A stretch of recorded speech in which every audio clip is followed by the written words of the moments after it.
Bonjour, bienvenue au premier rendez-vous expert de l'année. Il est 14h30, l'heure de débuter cette session. Avec nous aujourd'hui, Philippe Outrequin. Merci d'être avec nous. Vous êtes maintenant un habitué de ces rendez-vous puisque vous êtes venu nous parler en octobre dernier d'architecture écologique. Je rappelle que vous êtes économiste spécialisé dans les questions de développement urbain durable et que vous venez de signer avec Catherine Charlot-Valdieu un ouvrage aux éditions du Moniteur sur les bâtiments passifs tertiaires.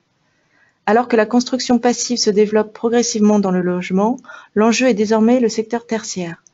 Les entreprises et institutions y sont encore réticentes à mettre en place des mesures pour améliorer la performance énergétique. Comment inciter à construire ou réhabiliter bureaux, écoles, commerces, équipements culturels ou sportifs en veillant à réduire la consommation énergétique? C'est ce que vous nous direz et à travers de nombreux exemples de réalisations dans les différentes branches du secteur tertiaire, vous nous exposerez la démarche de la construction passive. Avant de vous laisser la parole, je rappelle aux participants qu'ils peuvent poser leurs questions via la boîte de dialogue sur la droite de l'écran. N'hésitez pas à utiliser le bloc questions. Je vois que les derniers participants viennent de se connecter. Je vous laisse donc la parole, Philippe Outrequin. Oui, merci et bonjour à tous. Effectivement, je vais vous présenter donc notre ouvrage Bâtiments passifs tertiaires et sur un certain nombre d'études de cas, montrer en quoi le tertiaire peut se développer un peu partout dans le monde et un peu partout dans tous les secteurs des activités tertiaires. Alors, on présente également quelques bâtiments passifs dans l'ouvrage Nouvelle architecture écologique qui font un petit peu un tout de l'ensemble des présentations. Pourquoi le passif? C'est, je pense, d'abord une réponse aux enjeux de la transition énergétique. On peut rappeler très rapidement que les objectifs de la transition énergétique sont très exigeants aujourd'hui, liés à la législation. Réduire la consommation d'énergie de 30% d'ici 2030 et diviser par 4 les émissions de gaz à effet de serre entre 1990 et 2050. Et que par rapport à cela, les bâtiments aujourd'hui ne se renouvellent qu'à un rythme de 1% par an, donc très lentement. Donc on aura encore en 2050 beaucoup des bâtiments déjà construits et que la stratégie de rénovation énergétique des bâtiments exige à peu près un triplement des investissements des maîtres d'ouvrage privés et publics. Donc une difficulté évidente d'atteindre les objectifs qui sont donnés. Donc pour atteindre ces objectifs, il est nécessaire d'avoir des bâtiments neufs très performants, ce qui minimisera le poids énergétique des bâtiments existants et de la réhabilitation de ces bâtiments. On a en prévision la réglementation du bâtiment à énergie positive, le BPOS, mais ce bâtiment à énergie positive peut être compris de deux façons. Il peut être compris comme une compensation par des énergies renouvelables d'une consommation d'énergie certes performante, comme RT 2012, moins 10 à 20%, ou bien avec des bâtiments très faibles consommateurs d'énergie, comme le sont les bâtiments passifs. Le bâtiment passif va donc très faible consommation d'énergie, va éviter les consommations d'énergie fossile, tend aussi à réduire les besoins en électricité et va s'appuyer sur les énergies renouvelables, non pas pour compensation, mais en complémentarité de ces besoins. Donc le passif est, à notre avis, le standard de demain, ce qui sera aussi notre conclusion et qu'on va essayer de développer dans les transparents suivants.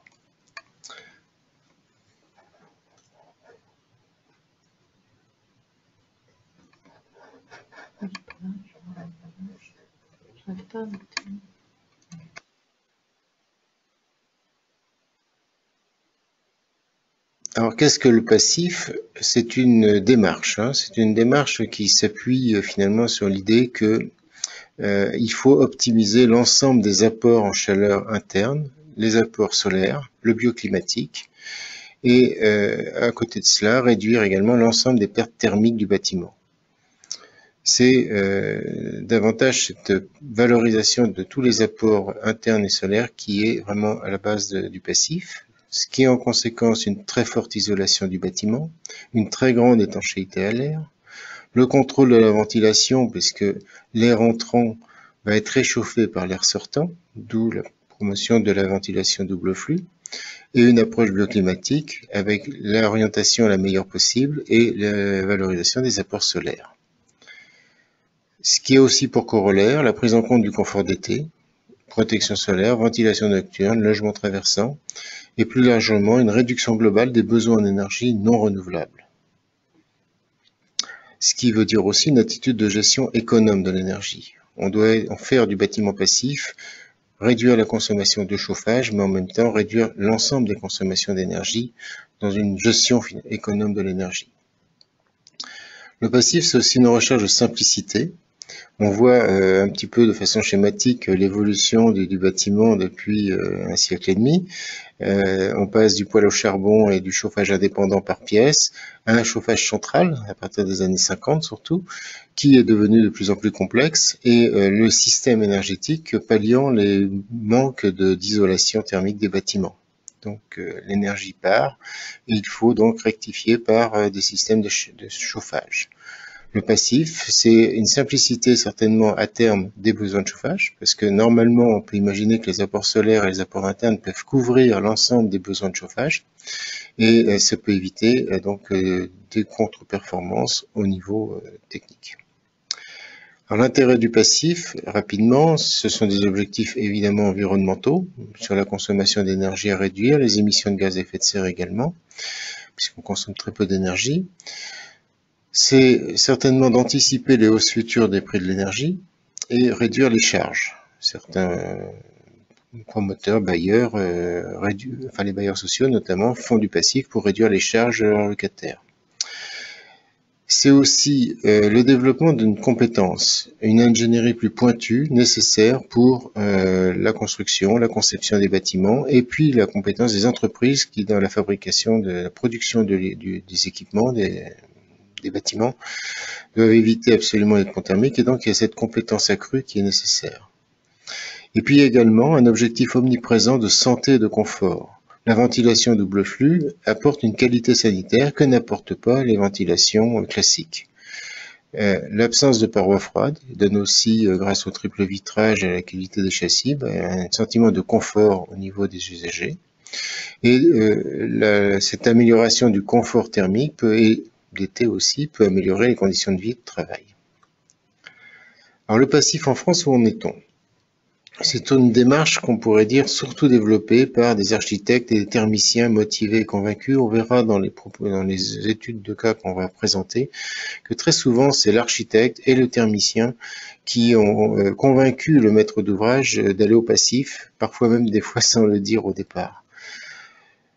Il y a une association qui soutient évidemment le développement du passif, c'est la Maison Passive, qui forme, informe et certifie les bâtiments qui peuvent être passifs, et il s'appuie également sur un certain nombre de relais locaux. Les projets certifiés en France, il y a environ un peu plus maintenant de 200 bâtiments, 60 000 m² de logements et aussi 50 000 m² de bâtiments tertiaires, mais principalement des bureaux et des écoles, et on voit aussi quelques nouveaux bâtiments tels qu'une unité hospitalière, un centre technique, un hôtel, d'ailleurs équipement que l'on présentera un petit peu tout à l'heure. Il y a également à penser à un nouveau label qui pourrait favoriser le passif et les énergies renouvelables, c'est le label E+C-, qui dans ses visions les plus performantes, le 4C2 notamment, pourrait être un élément assez proche finalement du passif. Dans le monde, le passif se développe s'est surtout développé en Allemagne, en Autriche, mais commence à s'aimer un peu partout. Le concept a été créé d'ailleurs en Allemagne, à Darmstadt, à l'université de Darmstadt. Il y aurait environ 65 000 logements certifiés. Il y a également plusieurs millions de mètres carrés au total entre les bâtiments passifs, logements et tertiaires. Donc la certification du bâtiment passif, Passive House en Allemagne, bâtiment passif en France, mais c'est la même. C'est un label qui peut servir à garantir la qualité énergétique, peut réduire finalement certaines incertitudes, qui donne des objectifs de performance. Et ce sont ces objectifs qui impliquent finalement une conception particulière du bâtiment et pour atteindre ces objectifs. Donc là, vous voyez les principales performances auxquelles il faut arriver. On retiendra ces besoins de chaleur à 20 degrés, inférieurs à 15 kWh en énergie primaire par mètre carré par an pour la construction neuve. Donc 15 kWh qui est à se souvenir comme étant l'objectif de consommation. Identique pour le besoin de refroidissement, inférieur à 15 kWh, donc en énergie primaire par mètre carré par an. Et puis on voit une étanchéité extrêmement forte, sous 50 pascal, une étanchéité donc inférieure à 0,6 volume par heure. C'est à peu près 5 à 6 fois plus étanche que les bâtiments respectant la RT 2012. Et puis une volonté aussi de réduire l'ensemble des usages, l'ensemble des consommations, tous usages, avec une consommation qui doit être inférieure à 120 kWh. Donc c'est aussi très, très performant sur l'ensemble des usages. La rénovation, vous voyez également donc d'autres critères qui sont également très exigeants. Alors les outils du passif sont de deux sortes principalement, mais ce sont d'abord des produits certifiés PHI, donc Passive House Institute, qui garantissent la haute efficacité énergétique. Et ça va être surtout au niveau des fenêtres, des vitrages, des châssis et des VMC double flux. Et puis, il y a forcément un outil moteur de calcul qui aide à la conception pour atteindre l'objectif, notamment des 15 kWh. C'est un moteur de calcul qui est le PHPP, le Passive House Planning Package, qui est un moteur de calcul qui est sur Excel, qui a l'avantage d'être transparent et fiable, qui fournit des estimations donc de consommation et qui permet de faire finalement que le bureau d'études thermiques aboutissent à l'objectif des 15 kWh. Et il y a un outil complémentaire également qui est souvent utilisé et qu'on préconise nous pour toute analyse d'un bâtiment, c'est la simulation thermique dynamique, STD, qui permet de très bien intégrer les conditions bioclimatiques, qui permet également de travailler sur le confort d'été et qui peut aider à une optimisation des besoins énergétiques par zone. Et ça, on verra dans les exemples que le zonage des bâtiments est très important. Donc ce sont ces deux outils qui peuvent d'ailleurs se compléter l'un l'autre, hein, sachant que la STD est certainement peut-être plus performante pour le confort d'été que le PHPP, qui peuvent permettre d'atteindre réellement les objectifs de performance énergétique. Alors quand je dis réellement, c'est vraiment réellement, c'est-à-dire que c'est pas un moteur de calcul qui donne une approximation. On est en général assez proche, très proche, quand on fait une STD ou un PHPP, de la consommation réelle qui ressortira. Évidemment en respectant les températures qui sont les températures de calcul, par exemple. Et aussi que la construction se fasse dans de bonnes conditions. Donc on peut optimiser également, donc, grâce à ces deux outils, les caractéristiques thermiques de l'enveloppe. La conception d'un bâtiment passif, c'est, comme dit Marcus Meyer, mais dit aussi d'autres personnes, à la fois dans les détails et dans la compétence des partenaires. C'est vrai que c'est dans les détails, dans les schémas de détails, dans la précision finalement du respect de ces schémas de détails qu'on en arrivera à atteindre les objectifs de performance énergétique. C'est aussi un partenariat étroit entre l'architecte et le bureau d'études thermiques. C'est en effet le bureau d'études thermiques, le PHPP, celui qui travaille sur la physique du bâtiment, qui définira un peu les règles pour atteindre ces 15 kWh de besoin de chaleur pour le bâtiment, et qui peut par contre parfois inciter l'architecte ou rendre nécessaire un travail de l'architecte pour modifier son plan afin d'atteindre les objectifs de consommation. Donc c'est ce travail de partenariat qui est important en amont du projet, donc pour définir le bâtiment, un bâtiment qui pourrait être à la limite sans système de chauffage ou de refroidissement, juste un appoint en général, et également pour utiliser tous les éléments naturels à la construction, tout ce qui est apport solaire, bioclimatique et aussi les apports internes. Et l'idée aussi, c'est que il faut pas, on voit de temps en temps des projets passifs qui sont critiqués parce que c'est une première, et je pense qu'il faut expérimenter les choses et faire avancer pas à pas les éléments. C'est pas parce que la ventilation double flux est difficile à installer une première fois qu'il ne faut pas l'installer une deuxième fois. On entend des fois ce message, ah on a eu problème, donc non. Une expérimentation et on avance progressivement pour réaliser des bâtiments qui soient effectivement très performants. Il faut aussi une présence plus importante de l'architecte et du thermicien sur le chantier, avec le travail avec l'entreprise de construction, et une implication des entreprises sur le chantier pour respecter les consignes et notamment les carnets de détail. Tout ça, ça coûte un petit peu d'argent en termes d'ingénierie, mais un peu d'ingénierie supplémentaire peut réduire de beaucoup les consommations futures. Donc en termes de coût global, c'est là peut-être l'intérêt du bâtiment passif. Il faut accepter effectivement cette ingénierie supplémentaire au départ. Alors pourquoi on a fait ce livre sur le passif? C'est d'abord de montrer que des bâtiments passifs peuvent être construits dans tous les secteurs d'activité du secteur tertiaire, les bureaux, les commerces, les écoles, gymnases, hôtels, etc., etc. Et on verra tout à l'heure une prison, un musée, une caserne de pompiers, des piscines. Voilà. Ça peut être aussi bien du secteur privé que du secteur public, des collectivités territoriales ou des promoteurs investisseurs privés. Les objectifs sont évidemment de réduire les charges énergétiques, mais aussi c'est le confort, ça peut être la rentabilité, on le verra au niveau des prix, et puis on peut être aussi bien en construction neuve qu'en réhabilitation, et toutes les modes des natures sont possibles, y compris des bâtiments relativement complexes ou très grands, comme on a l'hôpital de Karlsruhe qui fait plus de 60 000 mètres carrés de surface. Et tout cela sans nier la qualité architecturale, en tout cas je l'espère, parce qu'on va montrer des bâtiments qui nous paraissent de bonne qualité architecturale. C'est ce qu'on a essayé de montrer aussi dans le livre. Donc essentiellement en Europe, mais on va trouver en Europe, en France et en Europe occidentale, mais on peut trouver sous toutes les latitudes et longitudes des bâtiments passifs aujourd'hui, que ce soit en Arctique, au Congo, à Dubaï. Et pourtant là, on parle souvent que le passif pose des problèmes pour le confort d'été, hein, mais à Dubaï, à Kinshasa, ça existe. Et on en trouve aussi aux États-Unis, en Asie. Alors là, vous avez une liste que je ne vais pas détailler, mais qui est un peu des bâtiments il y a à peu près une trentaine d'opérations présentées de façon très détaillée. Il y en a même 30 exactement dans le livre. Et à peu près 80 qui sont présentés succinctement. Alors je dis à peu près, dans la mesure où il y en a qui sont présentés en quelques lignes, d'autres en une demi-page, une page, mais 30 qui font vraiment l'objet d'une présentation détaillée du concept, du contexte, des difficultés qu'il y a pu avoir et des résultats, des performances atteintes. Voilà. Donc là, vous avez une liste et on voit que c'est pas exhaustif évidemment, et c'est très varié au niveau de la présentation des opérations.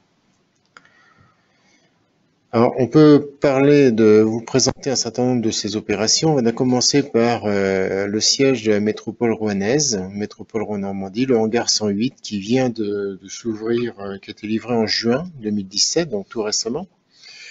Il a été conçu par l'agence Jacques Ferrier. C'est un bâtiment, comme vous voyez là, de 7800 mètres carrés, donc assez grand, qui est à la fois passif et BEPOS, hein, parce qu'il y a sur la toiture 2100 mètres carrés de panneaux photovoltaïques. C'est un bâtiment qui est en deux parties, mais chaque partie étant très compacte, avec une isolation thermique par l'extérieur. Alors, la caractéristique de ce bâtiment, c'est aussi d'avoir un double manteau, une façade vitrée en triple vitrage, avec des ouvrants qui sont motorisés et des allèges isolées, avec un habillage vitré et une ossature bois. Alors la double peau, elle est constituée aussi de panneaux modulaires vitrés qui ont différentes teintes, modulaires vitrés avec différentes teintes, ou des panneaux photovoltaïques. Il y a un mélange des deux. Les panneaux photovoltaïques eux-mêmes sont revêtus de films dichroïques, qui donc donnent la couleur finalement à ces bâtiments.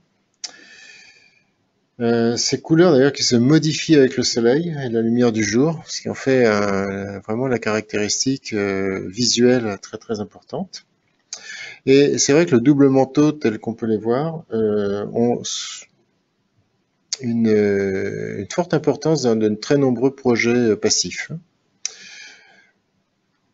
On le voit ici aussi sur ce bâtiment qui fait partie d'un ensemble de 4 bâtiments, 2 immeubles résidentiels, 2 immeubles de bureaux et il y a une pharmacie qui est un petit peu sur la gauche de l'image et un supermarché qui est juste devant.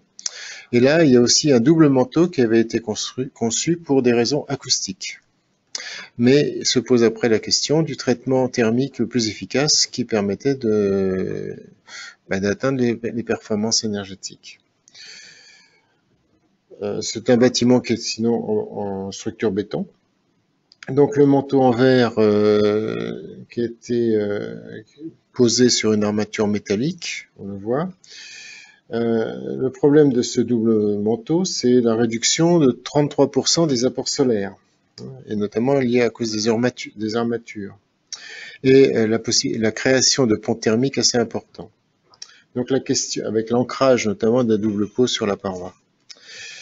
Donc le cabinet RC Lang, le bureau d'études thermiques, a essayé de résoudre ces problèmes en utilisant l'espace intermédiaire entre la paroi et la vitre comme une zone tampon. Et de ce fait, le mur rideau a été équipé de petits clapets automatiques, en partie haute et basse, qui sont fermés l'hiver, donc pour faire l'effet de serre finalement, et garder la chaleur qui peut rentrer par le soleil, et ouverts l'été pour la ventilation naturelle. Cette double peau fermée réduit, comme on le voit, de près de 18% les déperditions thermiques du bâtiment, entre le moment où si ça peut être fermé ou si ça reste ouvert. Donc c'est l'intérêt d'avoir cette double peau avec des clapets fermés. Alors il y a aussi, on a dans ce bâtiment un supermarché, un garage souterrain, une pharmacie, des bureaux, et donc le travail a été fait en divisant le bâtiment en 10 zones, ce qui permet d'avoir une optimisation pour chacune des zones de la performance énergétique et des équipements de ventilation principalement. Et aussi les apports solaires qui sont très différents, puisque le bâtiment a des masques sur certaines parties et puis d'autres parties beaucoup plus évidemment bénéficiant du soleil.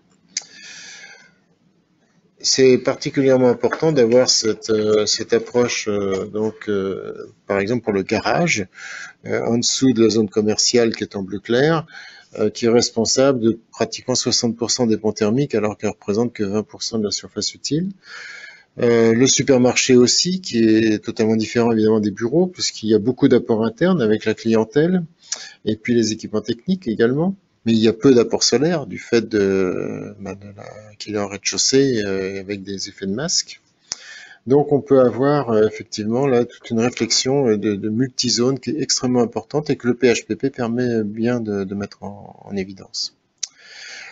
Le projet au départ avait une surcoût d'environ 12%, donc ce qui est quand même assez énorme. Et il y a donc une réflexion qui a été menée pour essayer de réduire ce surcoût à quelque chose d'acceptable, 5-6%. Donc une réflexion sur les différentes étapes finalement, sur la façade, sur le vitrage, sur la ventilation, etc., qui ont permis effectivement, in fine, de réduire le surcoût par rapport au standard allemand de 6% au niveau de l'investissement. Alors cette optimisation elle a été faite en utilisant le PHPP aussi pour voir jusqu'où on peut aller et à quel moment on peut pour atteindre toujours ces 15 kWh. Éventuellement, si on n'atteint pas, on n'est pas non plus obligé d'atteindre les 15 kWh. Si on est à 16 ou à 17 et que le surcoût serait énorme pour atteindre les 15, on laisse tomber. Mais c'est pas. L'important, c'est d'arriver quand même vers cette réflexion globale de la rentabilité du projet. Et si c'était à refaire, c'est la gérante du supermarché qui estime qu'elle ferait exactement la même chose.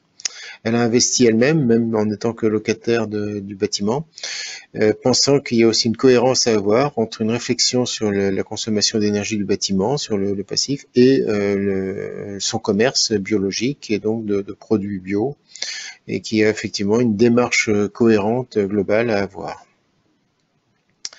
Il nous paraît important de montrer aussi cette réflexion globale qu'il faut avoir sur un mode de consommation du bâtiment. Alors, ces motivations et comportements, on les trouve aussi dans un bâtiment qui a été réhabilité, c'est l'ancienne friche l'ancien bâtiment de Manufrance à Saint-Étienne. C'est l'architecte Julien Riva qui a acquis ce bâtiment là de 500 mètres carrés, enfin c'est une partie évidemment de Manufrance, pour en faire, donc c'est la partie initiale du bâtiment là, pour en faire donc une rénovation passive.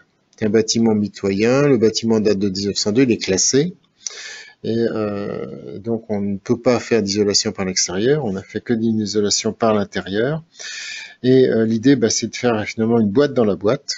C'est pas le double manteau extérieur comme on a vu précédemment, mais c'est le double manteau intérieur finalement, la boîte dans la boîte où on a isolé par l'intérieur. avec une forte isolation. Il y a 100 et 140, ça fait 240 mm de laine de bois. Entre les deux isolants de 100 et 140 mm, un vide d'air qui permet globalement d'assurer finalement cette super isolation du bâtiment. On a également Riva donc à changer les menuiseries extérieures, mais tout en essayant de maintenir finalement l'image de l'existant, donc avec un calpinage particulier. Ils ont trouvé un gros problème à résoudre, qui était la liaison entre la poutre treillis au plafond, qui était en acier, et toute la charpente bois. Un gros défaut d'étanchéité, car la poutre est composée de plats et de cornières en acier, et donc l'air s'infiltrait entre ces éléments. Donc ils ont fait une étanchéité de la poutre qui a été très très longue à faire, 1 mètre par jour à peu près de pose sur quand même plusieurs dizaines de mètres. Là vous voyez les bureaux tels qu'ils sont aujourd'hui, et la poutre, voilà la poutre maîtresse en haut à gauche au-dessus des bureaux. Le bâtiment est devenu passif, on voit la thermographie avant et après. Donc le coût de l'opération c'est 1080 € par mètre carré.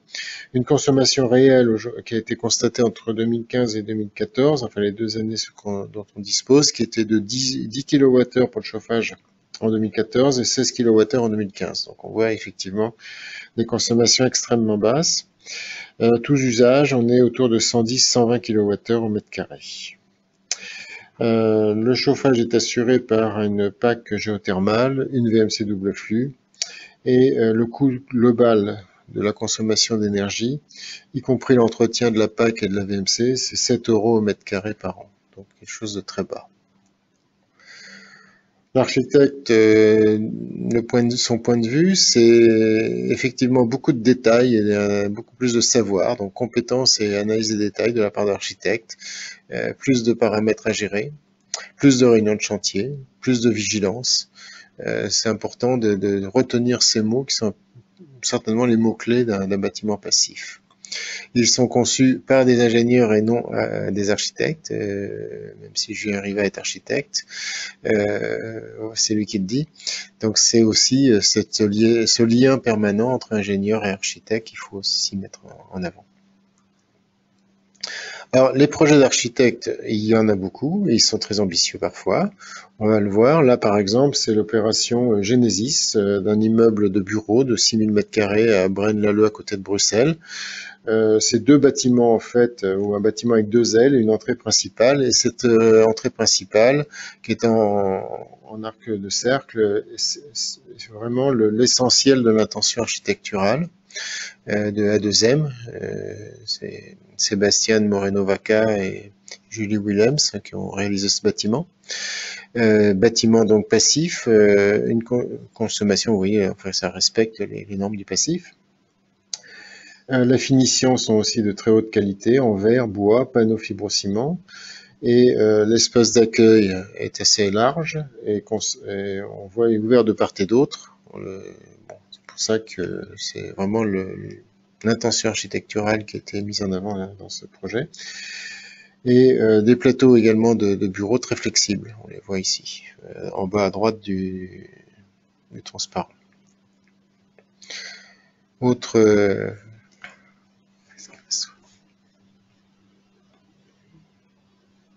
voilà, j'ai perdu ma souris. Voilà.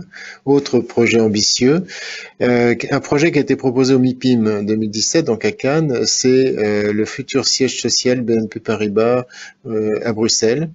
C'est un projet mené par l'agence d'architectes BE Baumschlager et Berlet. 65 000 m² de bureaux, 1000 m² de commerce, des équipements collectifs, qui sont donc un bâtiment passif de près de 70 000 m², hein, c'est assez énorme. On voit aussi des tours aujourd'hui qui sont passives. Par exemple, cette tour Raiffeisen à Vienne, c'est la première tour qui a été construite, une 20aine d'étages, 900 employés. Mais on va trouver également maintenant des tours à New York, une résidence étudiante de 26 étages. À Bilbao, une tour 88 mètres de hauteur. Enfin, les tours passives commencent à avoir le jour et on en présente plusieurs dans l'ouvrage. Autre projet très intéressant, le centre universitaire de médecine de Leicester, qui a remplacé l'ancien centre universitaire, donc en l'agrandissant largement. Là aussi, c'est un bâtiment qui a été livré en 2016, plus de 12 000 mètres carrés, un mur béton et un mur rideau, et une gestion automatisée des occultations pour le confort d'été. C'était la première installation avec une gestion automatique des occultations faite au Royaume-Uni pour le secteur tertiaire. Il y a également des puits de lumière et un puits canadien assez impressionnant avec ici l'arrivée des bouches du puits canadien. On voit par rapport à la personne qui est là qu'elles sont particulièrement importantes sur un réseau d'1,5 km.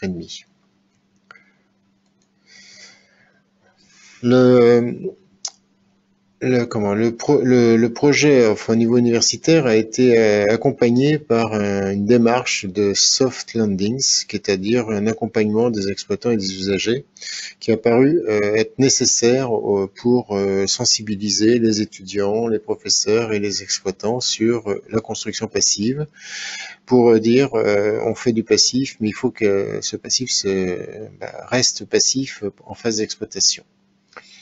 Donc, toute une action de formation, d'accompagnement, de sensibilisation qui est menée sur ce bâtiment.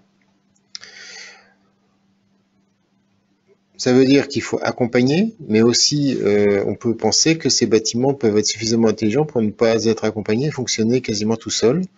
Et c'est encore une opération réalisée par le BE Baumschlager et Berley à Lustenau, en Autriche, un bâtiment qui s'appelle 2226, qui n'a aucun chauffage, aucune climatisation, aucun système de ventilation, et qui est prévu pour fonctionner toute l'année entre 22 et 26 degrés par une optimisation du bâtiment de façon automatique. Donc c'est un bâtiment qui comporte une galerie d'art, un restaurant, des bureaux et au dernier étage, logement de l'agence, enfin de l'architecte qui a conçu le bâtiment, Dieter Eberle. Le 2226, c'est un manifeste contre le suréquipement technologique, c'est un peu ça l'idée. C'est un bâtiment de 2200 mètres carrés qui est un cube en fait de 24 mètres de côté, 24, 24, 24. On voit que les murs sont faits avec 2 épaisseurs de briques monomures, ce qui fait 78 cm de murs, qui sont blanchis sur les 2 faces. Les parois vitrées représentent 16% des parois, ce qui n'est pas négligeable hein, pour un bâtiment qui a pour avoir ses apports solaires, mais qui est une optimisation entre les apports solaires et les déperditions des vitres, évidemment. Et ces volets, enfin les parois vitrées, sont munies de volets ouvrants, qui sont asservis à la GTC, gestion technique centralisée, pour assurer la ventilation. On peut le voir là sur le côté droite, le petit volet en bois qui peut s'ouvrir et qui fait cette ventilation. Évidemment, ce bâtiment fonctionne grâce à une grande inertie thermique et une forte capacité de stockage. Donc là, on a des bâtiments qui sont de haute qualité architecturale, on a des bâtiments encore de bonne qualité architecturale, mais qu'on essaye aussi de faire low cost. On va plutôt balayer un peu des spécificités de passif. Alors le low cost, c'est-à-dire le bâtiment pas cher, pas plus cher qu'un autre bâtiment de même catégorie. C'est l'exemple d'un hôtel première classe au Havre qui vient de s'ouvrir. Un surcoût de 5% sur la partie immobilière, amorti sur 15 ans, donc c'est un hôtel 2 étoiles. Qui est en béton branché avec une ITE, enfin une isolation thermique par extérieur avec de la minérale et un bardage en béton revêtu de petites pierres. Hein. On le voit là, à droite sur l'écran. C'est un bâtiment qui fonctionne depuis quelques mois. D'autres exemples, c'est un magasin de motos avec un atelier à Cholet. C'est une des premières opérations de commerce passif en France. Il y a eu un incendie sur l'atelier existant, donc il fallait reconstruire avec l'argent de l'assurance et donc il fallait assurer un coût pas supérieur à ce que l'assurance remboursait, c'est-à-dire 540 € au mètre carré. Et donc c'est un bâtiment de 750 mètres carrés avec une structure métallique, des panneaux sandwich en mousse de polyuréthane, un bardage, et qui atteint effectivement les objectifs du passif. Vous avez un autre exemple d'un centre technique municipal qui est à La Roche-sur-Yon avec une caractéristique, c'est qu'il y avait une urgence très importante et donc il fallait construire très vite. Donc il y a eu 3 mois de délai entre l'esquisse et les DCE, documents de consultation des entreprises, et 7 mois pour les travaux. Donc en 10 mois, tout était réglé. Donc ça a été très rapide et un coût de 974 € mètre carré. Donc là aussi, avec une structure métallique et des panneaux sandwich en PIR, une charpente métallique. Là aussi, on atteint les objectifs du passif. Alors le passif peut être aussi une solution emblématique pour revitaliser un quartier. Ça en présente plusieurs projets, une caserne de pompiers à Heidelberg, une école primaire à Carvin et là plus précisément un musée au centre-ville de Ravensbourg dans le Bade-Wurtemberg. Vous voyez le musée, c'est quelque chose qui rappelle effectivement, c'est une ville historique et là ça rappelle un petit peu le château fort avec très peu de fenêtres, mais là, c'est pour les raisons du fait que ce soit un musée, qu'il y a à l'intérieur des tableaux et qu'il ne peut pas y avoir trop de lumière. Donc, une réduction de l'éclairage, enfin de l'apport solaire, qui est évidemment une problématique importante pour le passif. C'est le premier musée certifié passif au monde et qui a été réalisé dans le cadre d'un partenariat public-privé. Les parois vitrées dont je parlais, c'est 6% de l'ensemble des façades, donc c'est extrêmement faible. Et donc la conséquence, c'est qu'il a fallu renforcer l'étanchéité du bâtiment et augmenter donc le nombre de schémas de détail qui était environ de 130 pour vraiment réduire totalement les pans thermiques. La construction a été faite en double pot, en béton armé, avec de l'isolant, 24 cm de laine de verre, enfin bon, une paroi externe et la paroi externe en briques. La brique qui rappelait d'ailleurs le bâtiment qui a été démoli précédemment et une partie des briques ont été recyclées de l'ancien bâtiment, donc vraiment pour essayer de garder finalement aussi cette image du bâtiment ancien. Alors un musée, c'est beaucoup d'apports internes quand il y a des visiteurs. Alors ça a été un problème d'autant plus important que les visites prévues qui étaient le prévisionnel était de 25-30 000 visiteurs par an et on est passé à plus de 60 000. Donc des apports internes très importants. Et puis également, un autre problème, c'est qu'il y a des fois des vernissages et que le vernissage apporte d'un seul coup sur une salle beaucoup de monde et donc un besoin de ventilation beaucoup plus important. Donc il a fallu tenir compte, et puis il n'y a pas que c'est vraiment l'hygrométrie du bâtiment qui pose problème pour la conservation des œuvres. Donc il a fallu travailler avec une hypothèse d'hygrométrie et de température constante. Donc les solutions qui ont été apportées sont multiples. D'abord une très forte isolation de l'enveloppe. Ensuite une ventilation contrôlée sur le CO2, sur la température et l'humidité. La double flux qui est installée récupère évidemment la chaleur et l'humidité aussi. On a minimisé la quantité d'air frais qui rentre de l'extérieur par une recirculation de l'air extérieur, enfin de l'air intérieur qui n'a pas été rejeté à l'extérieur immédiatement, et une déshumidification par un réglage manuel éventuellement dans le cas exceptionnel où il y a effectivement ces vernissages et beaucoup plus de monde que d'habitude. Alors, on pourrait avoir également sur le transparent une porte tournante tout à fait, qui est en double vitrage courbe et qui tourne de façon à ce que le côté froid soit toujours à l'extérieur, pour éviter que l'air froid qui est dans la porte reste à l'intérieur du bâtiment. Et là, on voit effectivement les aspects de ventilation sur les transparents. Alors, d'autres problématiques complexes, c'est la piscine passive. Et là, vous avez la première piscine, le premier centre aquatique certifié passif au monde à Lünen, en Rhénanie du Nord, qui a permis de créer un référentiel qui a été utilisé pour une nouvelle piscine qui s'appelle Bombados à Bamberg en Bavière, et une piscine en construction aujourd'hui d'Exeter au Royaume-Uni, les personnes d'Exeter étant venues en Allemagne pour voir comment concevoir un centre aquatique passif. Donc on parle de ces 3 piscines dans le livre. C'est sûr que les préconisations énergétiques peuvent pas être les mêmes. Parce qu'une piscine, c'est un énorme volume. Une piscine, là, celle-ci, elle fait 11 000 mètres carrés, 13 000 mètres carrés, pardon, mais plus de 90 000 mètres cubes de volume. Donc, c'est quand même assez énorme. Et on peut pas. Et puis il y a le chauffage de l'air, le chauffage des bassins, et donc c'est effectivement des consommations bien différentes. D'où ce nouveau référentiel qui a été construit par le PHI, donc le Passive House Institute, et qui donne quand même une bonne idée à la fois d'une une isolation qui est optimisée, qui optimise également le taux d'humidité, parce qu'on peut éventuellement augmenter le taux d'humidité dans l'air avec une bonne isolation, et donc si on augmente le taux d'humidité, il y a moins de consommation d'énergie, et on peut sans doute, grâce à cette très bonne isolation, réduire les consommations d'énergie, puisqu'il y a moins de déperdition.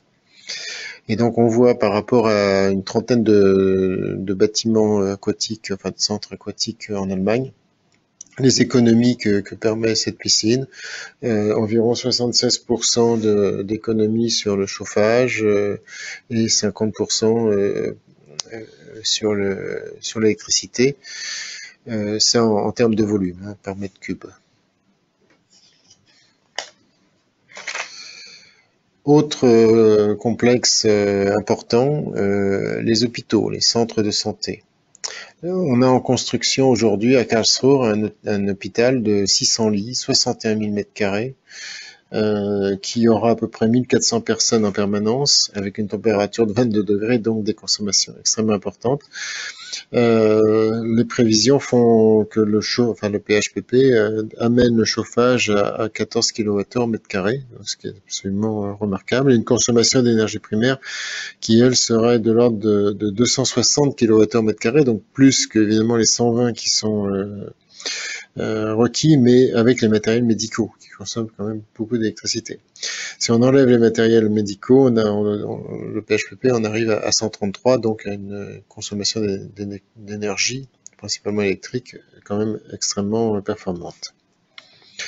En France, on a un hôpital qui a été développé, l'hôpital Louis Mourier à Colombes, une unité hospitalière pour adolescents qui fait environ 1000 mètres carrés et qui est la première opération sanitaire, enfin de santé en France qui soit passive. Hein. Donc l'hôpital Louis Mourier, c'est une structure bois, un hôpital qui a été livré en 2016.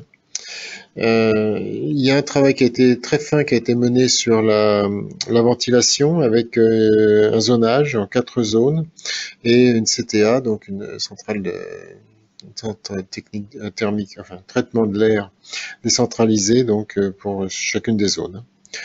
Le chauffage se fait par une pompe à chaleur géothermique. On remarque d'ailleurs, enfin juste une parenthèse, que beaucoup de bâtiments qui sont présentés dans notre ouvrage font appel à pompe à chaleur géothermique. C'est quelque chose qui est assez fréquent dans tous les bâtiments qu'on a rencontrés. Les panneaux de bois sont préfabriqués. Là aussi, on va trouver un certain nombre de projets où la préfabrication est importante car elle réduit les coûts et le travail se fait très rapidement sur le chantier, ce qui est quand même un intérêt également non négligeable.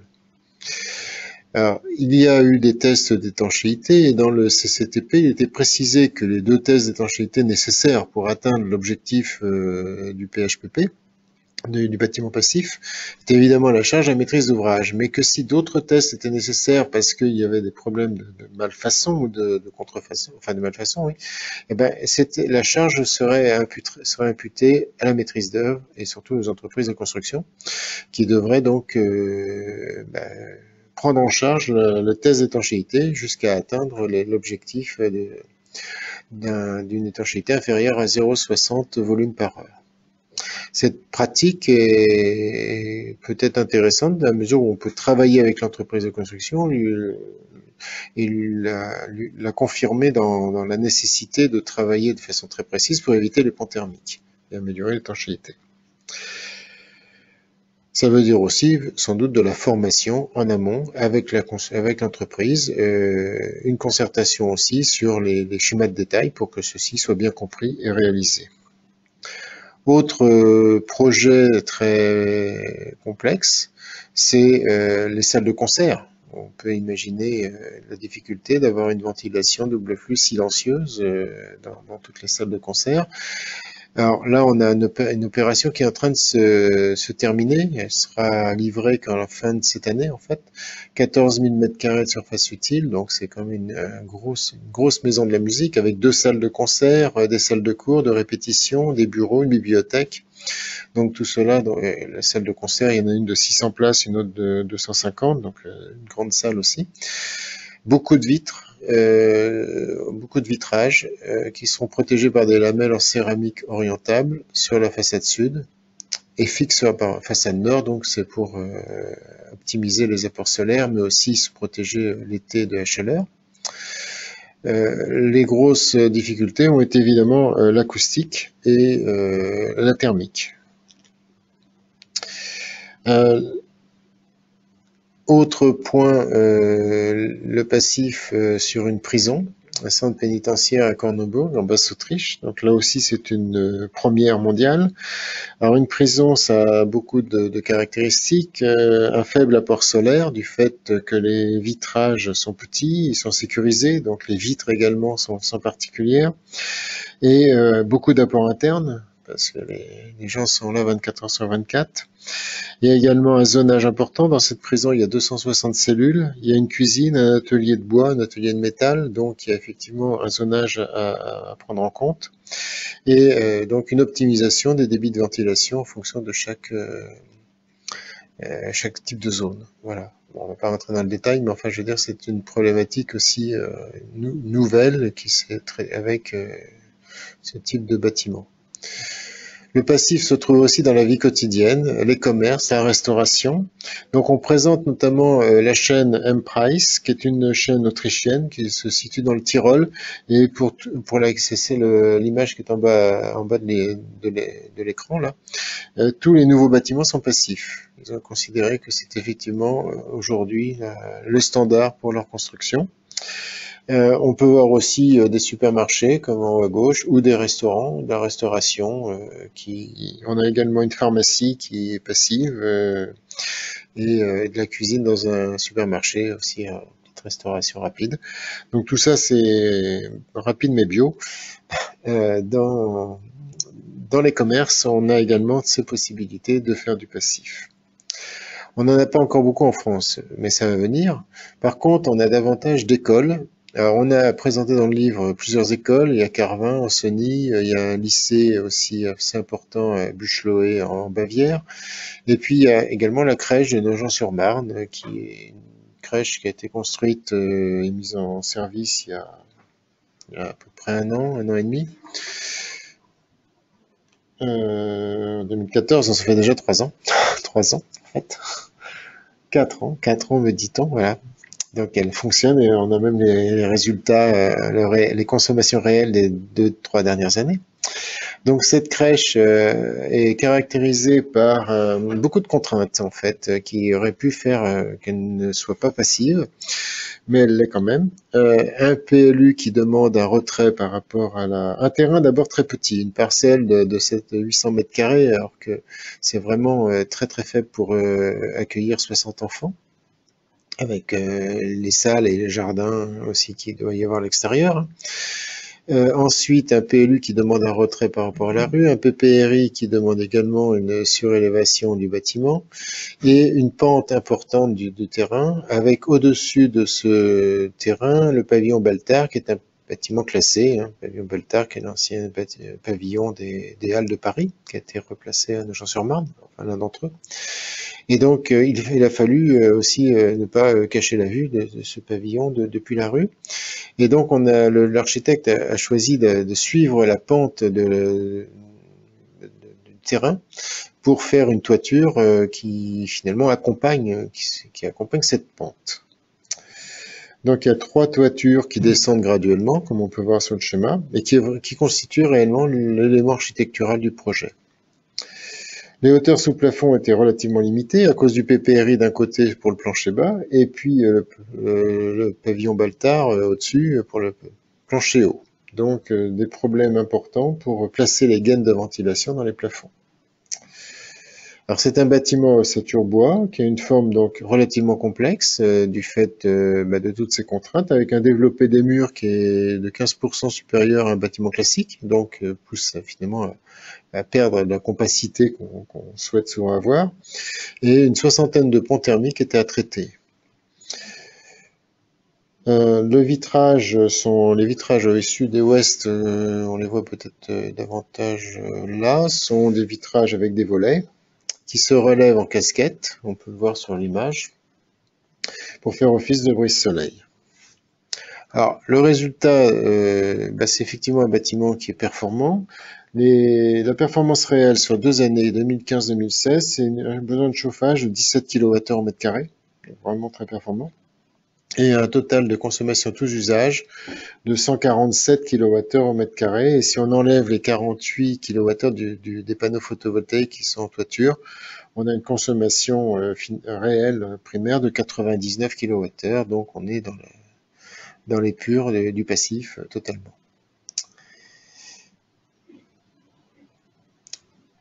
Aujourd'hui, on va terminer un peu cette présentation en disant que le passif se développe également dans des quartiers, ce qui va au-delà donc des bâtiments.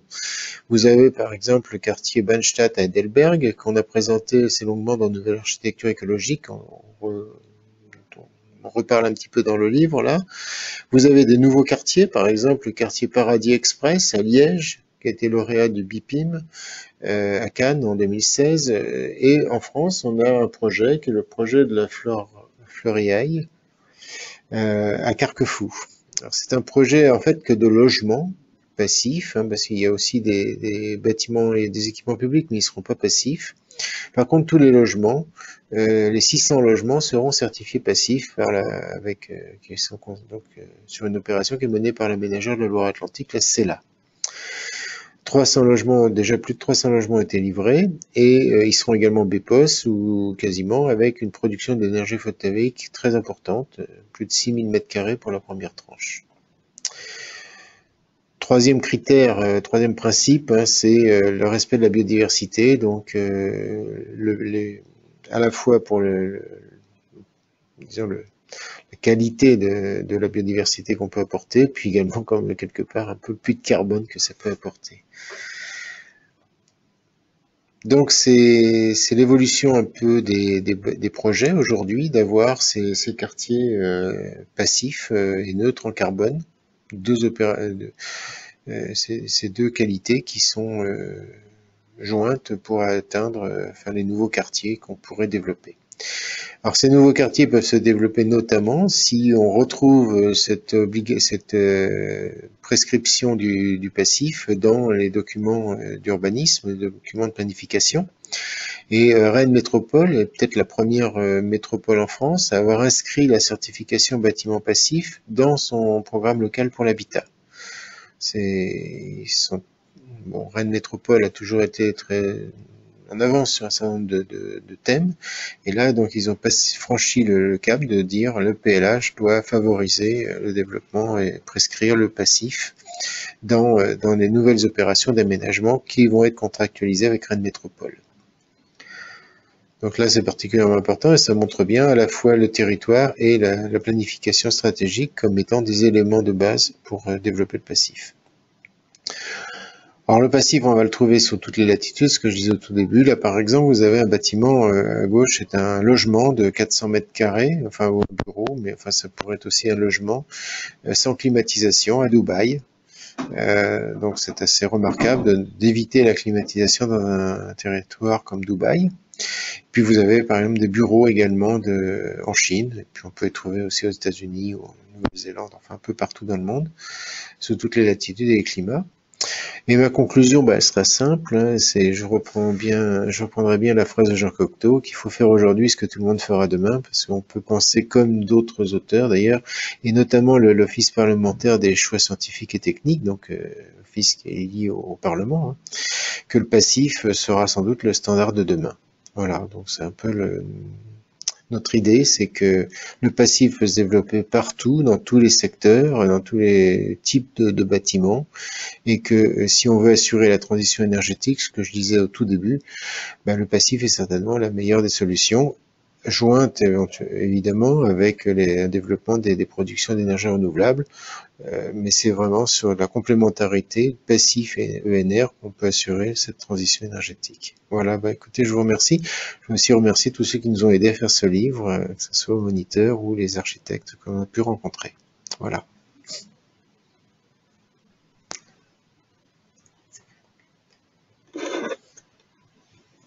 Alors nous vous remercions beaucoup Philippe Outrequin de nous avoir fait partager à la fois vos connaissances et votre engagement pour la construction passive. Nous allons passer maintenant aux questions. Je vous rappelle que vous pouvez les poser via la boîte de dialogue questions. Les explications s'affichent actuellement sur votre écran. Nous faisons une pause de quelques minutes, le temps de recueillir vos questions. À tout à l'heure.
Pour descendre. Donc, il y a un certain nombre de questions, on va essayer d'y répondre. Alors, ces objectifs sont-ils adaptés en fonction du type de bâtiment? C'est vrai et c'est pas vrai. C'est-à-dire que pour un certain nombre de bâtiments, que ce soit les bureaux, les écoles, les commerces, les objectifs sont toujours les mêmes pour avoir ou bien enfin, la labellisation bâtiment passif ou bâtiment passif en rénovation. Mais on voit que sur un certain nombre de bâtiments spécifiques comme les piscines ou l'hôpital, il n'y a pas, on peut pas avoir les mêmes objectifs, surtout en matière de consommation tous usages. D'autres choses, c'est que par exemple sur le Palais de la Musique à Innsbruck, pardon, on sera on aura, enfin, les maîtres d'ouvrage n'aura pas la certification passif à hausse parce que ils arrivent à une besoin de chauffage de 17 ou 18 kWh. Mais ils ont estimé que d'essayer d'atteindre les 15 serait totalement prohibitif au niveau du coût. Avec en plus une autre problématique, c'est que ils sont très limités au niveau de la surface du bâtiment donnant sur la rue et que augmenter l'isolation est impossible au niveau de la voirie. On ne peut pas aller sur la voirie, donc il faudrait réduire la surface du bâtiment. Et donc de ce fait, même d'un petit peu, ils ne veulent pas aller. Donc les objectifs adaptés en fonction du type de bâtiment, oui, et puis le PHPP, enfin la labellisation n'est pas non plus un dogme, mais on peut très bien être un tout petit peu au-delà parce que c'est pas adapté, mais sans être forcément très très loin de l'objectif initial. Alors deuxième question, la laine de bois. La laine de bois est un matériau biosourcé qui est tout à fait adapté, qui en même temps est très bon parce qu'il permet que la façade puisse respirer. Et donc, en termes d'humidité, d'hygrométrie, c'est un bon matériau. Il est utilisé dans beaucoup de cas. Il est simplement un peu plus cher que la laine de verre ou que le PVC. Donc, polystyrène, pardon. Donc il est des fois un petit peu mis en, enfin, mais c'est un matériau qu'on peut vraiment utiliser pour faire du passif. Alors, autre question, le label Passivos est-il le seul qui puisse permettre de répondre à la problématique des bâtiments passifs? À mon avis, enfin, non, oui et non. C'est-à-dire qu'aujourd'hui, c'est le plus répandu. Il y a Minergie P, Minergie Passif, hein, qui est également un label suisse qui permet d'atteindre les mêmes, plus ou moins les mêmes objectifs que le Passive House. Donc vous avez aussi ce label Minergie P. Ceci dit, Passive House et bâtiments passifs en France est beaucoup plus développé.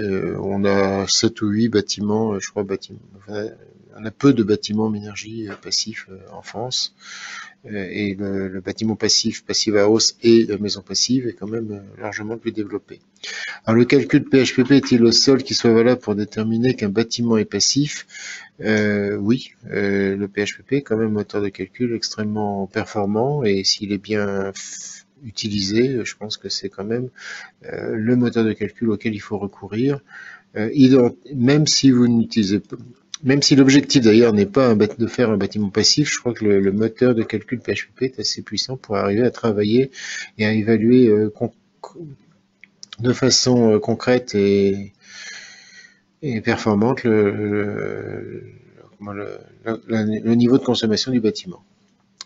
Alors comment sont retraduits les problématiques des bâtiments passifs au travers du label le plus c'est moins? Là, je crois que c'est un travail qui est en cours de mettre en correspondance les deux. Et c'est vrai que le label E4, enfin niveau E4, donc le plus performant, s'approche du passif. Par contre, après se pose le problème des moteurs de calcul utilisés, sachant que si on prend le moteur de calcul RT 2012, on va souvent obtenir des consommations 2 fois moindres que celles qui sont données pour le même bâtiment avec le PHPP. Donc la fiabilité des moteurs de calcul peut laisser à désirer. Il y aura sans doute une remise en cause de il y a une remise en cause de ces moteurs de calcul aujourd'hui existants au niveau de la réglementation, qui est un moteur de calcul administratif et qui ne cherche pas à évaluer la performance réelle du bâtiment. Donc là, il y a ce problème du moteur de calcul. Autre question sur les logements collectifs, est-il prévu? Ça, il faut se retourner vers le moniteur, mais effectivement, je pense que ce soit la maison individuelle, le logement collectif, le tertiaire, ce sont des secteurs dans lesquels le passif va se développer. Il y aura sans doute pas les mêmes. Alors on est dans le neuf, et puis il y a aussi la réhabilitation qui est très importante et qui peut aussi être prévu avoir. Quel est l'organisme qui délivre le label Passive House et comment l'évaluation s'effectue? Oui, c'est donc la maison passive hein, qui est habilitée à délivrer le label Passive House, qui en France va se dire bâtiment passif. Il y a un dossier donc qui est à chaque fois à, à préparer, et un audit qui se fait sur le bâtiment. Alors c'est un audit qui n'est pas fait après, enfin qui n'est pas fait sur la consommation réelle du bâtiment comme le demande l'auditeur, mais qui est plutôt sur le dossier et sur l'analyse du projet, donc avec le PHPP. Il faut que donc il y a une analyse de l'évaluation qui est faite avec le PHPP du bâtiment. Quel est le prix au mètre carré d'un bâtiment passif? Il n'y a pas de, enfin c'est plutôt, est-ce qu'il y a un surcoût par rapport à d'autres types de bâtiments? Alors là, c'est parce que le prix au bâtiment d'un bâtiment passif, si on a vu une Dacia 5 étoiles, par exemple, à Val Thorens, ça coûtait assez cher, mais c'est la Dacia 5 étoiles qui coûte cher, hein. Donc, et puis on voit un magasin de moto à Cholet qui lui coûte pas cher du tout. Donc c'est plutôt est-ce qu'il y a un surcoût au mètre carré d'un bâtiment passif? Et alors là, c'est très discuté. Enfin, bon. Premier bâtiment passif que vous allez faire, souvent il va y avoir, on a montré le petit schéma d'ailleurs d'un bâtiment, là, 10-12% de surcoût, parce que effectivement on n'a jamais installé une VMC double flux, on n'a jamais fait cette conception un peu nouvelle. Si on prend plus de matériaux biosourcés, enfin, on peut avoir donc des coûts plus élevés, mais ces coûts peuvent se réduire progressivement parce que il y a la pratique, il y a l'apprentissage, et les entreprises, une fois qu'elles savent faire, eh ben, elles vont avoir des coûts beaucoup plus raisonnables, et tout le monde va avoir ses coûts raisonnables, et à terme, on peut penser que les économies qu'on fait également sur les équipements techniques, parce qu'on a encore un petit peu peur de mettre très peu d'équipements techniques, de chauffage, etc., font que si on met des équipements techniques encore importants, on va avoir des coûts évidemment qui ne sont pas éliminés. Donc on peut dire qu'aujourd'hui, en France, on a sur des bâtiments passifs autour de 5% de surcoût sur les coûts de construction, 5-6%. On peut penser également que ces coûts vont se réduire encore. En Belgique, on estime qu'il n'y a pas de surcoût au passif. On fait une optimisation de telle façon qu'il est estimé à Bruxelles, puisque Bruxelles Capitale rend obligatoire la construction de bâtiments passifs, c'est la réglementation, ils estiment qu'il n'y a pas de surcoût par rapport à une réglementation où il y aurait des bâtiments non passifs. On affiche une consommation de 15 kWh d'énergie primaire. Oui, alors c'est l'objectif, enfin pas l'objectif, la performance nécessaire pour être passif, c'est effectivement un besoin de chaleur de 15 kWh en énergie primaire par mètre carré par an. Donc c'est de l'énergie utile, mais exprimée en énergie primaire. C'est-à-dire que si vous avez par exemple une pompe à chaleur électrique qui consomme 4 kWh, vous aurez 4 kWh par 2,58, ça fera 11 kWh, et c'est 11 kWh qui sont à comparer aux 15. Donc c'est un besoin de chaleur avant déperdition d'une chaudière. Par exemple, si vous avez 15 kWh d'énergie utile, ça peut être 17 ou 18 kWh si le rendement de la chaudière est de 90%. Par contre, pour l'ensemble des usages, c'est bien 120, c'est d'énergie primaire, et c'est 120 kWh d'énergie primaire, tout usage confondu. Y a-t-il des aides financières pour aider les collectivités à construire en passif? Je ne suis pas sûr qu'il y en ait aujourd'hui particulièrement. Si le C4, le plus C- niveau E4 peut satisfaire effectivement, être à peu près assez proche du passif, et si le plus C- est aidé, bah, dans ce cas-là, peut-être qu'on peut en profiter, mais sinon, il n'y a pas a priori d'aide. Le besoin tous usages, moins de 120 kWh au mètre carré, concerne tout type de consommation, même les consommations dites process. Bah, oui et non, c'est-à-dire oui pour ce qui est bureau. Par contre, on a vu que ce qui concerne les hôpitaux, non, parce que c'est pas possible d'atteindre ces 120 kWh du fait du nombre de process de soins qu'il peut y avoir au niveau d'un hôpital. Bon, mais généralement, c'est tous usages confondus. Un exemple de projet en milieu tropical. Milieu tropical, île de la Réunion, j'ai pas en tête comme ça. J'en ai un en Afrique à Kinshasa, mais bon, c'est tropique, mais pas une île. Euh, Pouvez-vous, par contre, ce qu'on voit bien, c'est que même en milieu très chaud, hein, et humide, on peut avoir des bâtiments passifs où là, il n'y a plus besoin de chauffage, mais c'est le refroidissement qui compte et on peut éviter la climatisation par, évidemment, en s'appuyant sur des sources froides qu'il faut trouver, qui peut être la géothermie profonde ou avec de l'eau par exemple, s'il y a une nappe phréatique ou des choses comme ça pour rafraîchir, parce qu'il faut bien trouver une source froide. Pouvez-vous décrire ou citer les principaux systèmes de chauffage sélectionnés? Alors, les principaux systèmes de chauffage sélectionnés, c'est vrai que majoritairement on va trouver des pompes à chaleur géothermales. C'est assez fréquent ça. Mais on peut aussi trouver des chaudières gaz.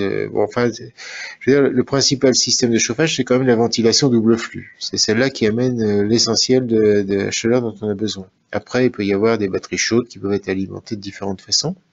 On trouve aussi parfois des puits canadiens, mais le plus fréquent, c'est la pompe à chaleur géothermique.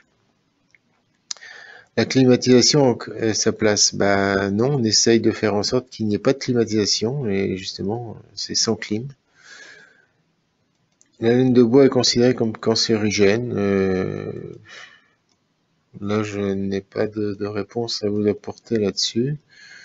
De même, la laine de verre devrait être interdite car irritante. Les contacts sont peut-être problématiques, mais enfin, la laine de bois, d'un autre côté, comme la laine de verre, elles sont derrière des ossatures bois, derrière des façades, derrière des parois, et donc elles ne sont pas directement en contact avec les personnes.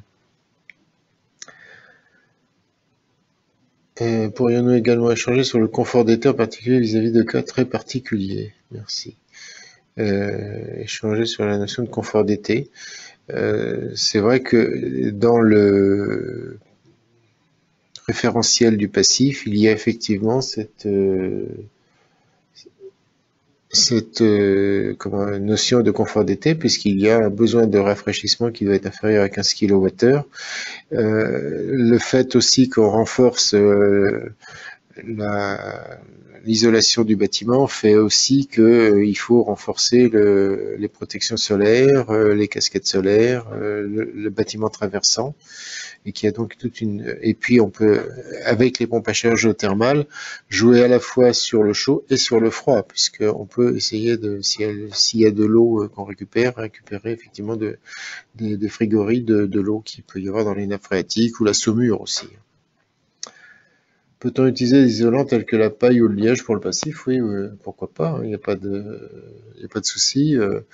Bon, sauf que dans le bâtiment tertiaire, la paille est très peu utilisée. On en trouve par contre des bâtiments passifs, des logements passifs avec de la paille, du liège, sans aucun problème. Quel isolant non toxique conseillez-vous? Il me semble que les bâtiments biosourcés, enfin les matériaux biosourcés comme la laine de bois, mais aussi la laine minérale sont tout à fait appropriés. L'imposition de la VMC double flux n'est-il pas un frein au développement du label Passive House? Dans la réhabilitation, c'est vrai que ça peut être un frein parce qu'il faut placer les gaines et que les faux plafonds sont pas toujours possibles si on n'a pas une hauteur sous plafond suffisante. Par contre, dans le neuf, je crois que c'est quelque chose qui est effectivement, de toute façon, c'est pas une imposition, mais c'est une nécessité de récupérer les apports internes et donc de pouvoir utiliser cette VMC double flux. C'est vrai qu'en réhabilitation, on ne pourra pas partout faire du passif parce qu'on ne pourra pas toujours installer la VMC double flux, c'est clair. Oui, alors dans les bâtiments de la région méditerranéenne, je crois que ça l'est, et c'est vrai qu'on s'inscrit un peu en faux en disant qu'il faut faire des bâtiments passifs méditerranéens qui seraient différents des autres, puisqu'on peut trouver des bâtiments passifs déjà en Italie, en Espagne, au Congo, à Dubaï. Donc c'est sûr que il y a une réflexion à avoir sur la ventilation, sur les sources froides, sur le rafraîchissement, mais ça reste totalement pertinent. Alors vous avez évoqué l'outil de calcul PHP comme référence d'obtention ou non du label Passive House, mais aussi la STD.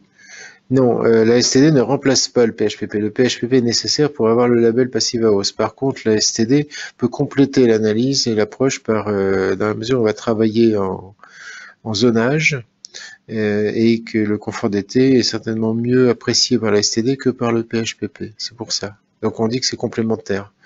Mais c'est pas. Par contre, la STD ne remplace pas le PHPP pour avoir le label.